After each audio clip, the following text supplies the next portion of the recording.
Para quem está começando a faculdade de psicologia ou mesmo pensando em começar, olha, se prepara. O primeiro semestre pode ser um verdadeiro choque. E é sobre isso que a gente vai conversar hoje. Por que esse período é tão desafiador e, ao mesmo tempo, tão fundamental? Bom, vamos mergulhar fundo nessa questão. Porque, sério, essa sensação de desconexão, de olhar para a matéria e pensar, ué, mas não era isso que eu imaginava, é quase uma experiência universal para quem está começando o curso. E para começar, vamos direto ao ponto. O abismo que existe entre a psicologia que a gente vê por aí e a psicologia da sala de aula. É o que a gente chama de psicologia do senso comum. Sabe aquela ideia de que os opostos se atraem? Ou que para lidar com a raiva o melhor é socar um travesseiro?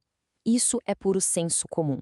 É um conhecimento que vem da vida, das nossas experiências, mas que não sempre, ou quase nunca, se sustenta quando a gente vai ver o que a ciência diz. E tá tudo bem, é o ponto de partida de quase todo mundo.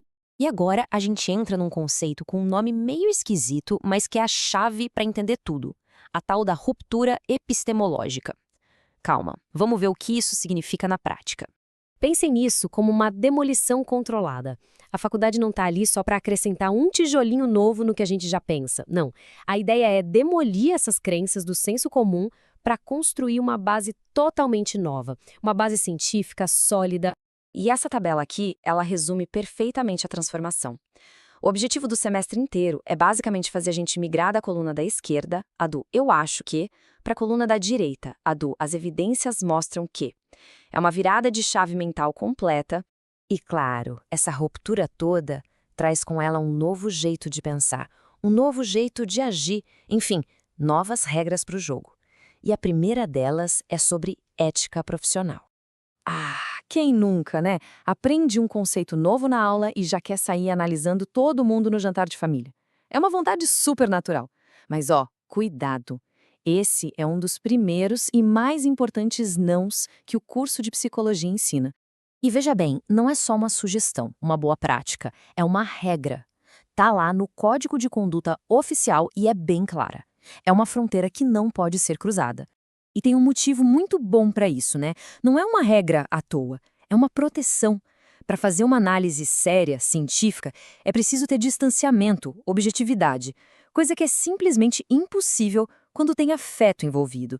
Senão vira uma conversa de bar e não psicologia. Fora a ética, a outra grande regra que muda é a leitura. Não se trata só de ler muito mais, mas de ler de um jeito totalmente diferente.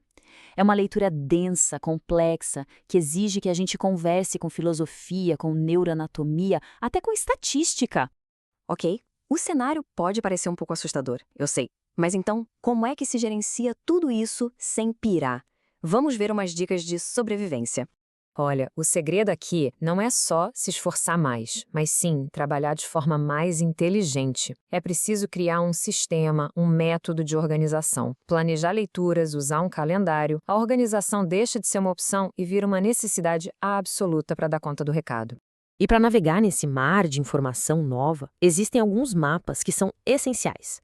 Livros como o da Bock, por exemplo, são clássicos porque dão aquela visão geral, sabe? Apresentam as diferentes áreas.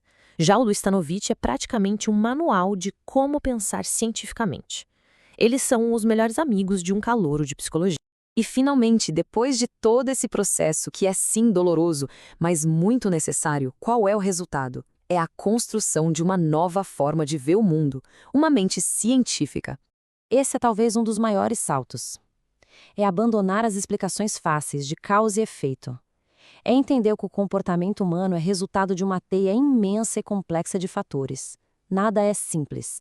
E o modelo que resume isso é o biopsicossocial.